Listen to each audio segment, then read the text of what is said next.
In 1907, American national immigration law was passed, revoking women's ability to remain citizens after they were married.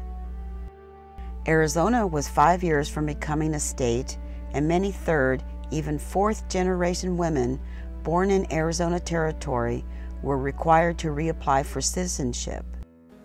When my dad and my mother married in 1917, she lost her citizenship. She was born in Florence, Arizona, and lived with her grandmother. My dad came from Mexico, so by marrying a citizen of another country, my mother lost her American citizenship. After the Silvas were married and their children grown, Elena longed to once again become an American. I said, well, Mother, do you want to try and get your citizenship back? You have to become naturalized. And she said, yes.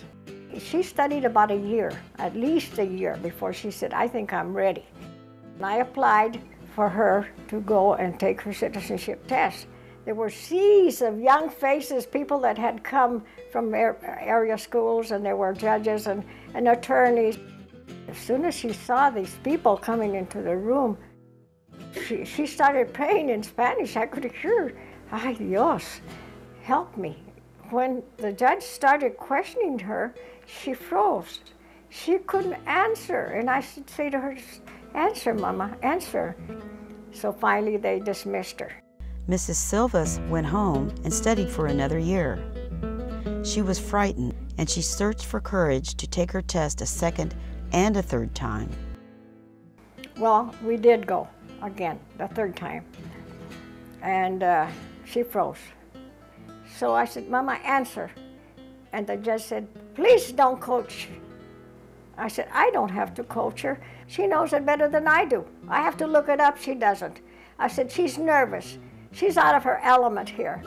She doesn't know that all these people are learning a lesson about citizenship in America.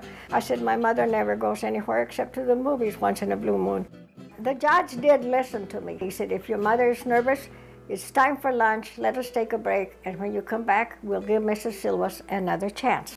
So when we went back, she somehow got a lot of courage, and so she passed it. Congratulations, Mrs. Silvas, you're a naturalized citizen. She says, I am an American. And everybody clapped. There's room here in America for everybody.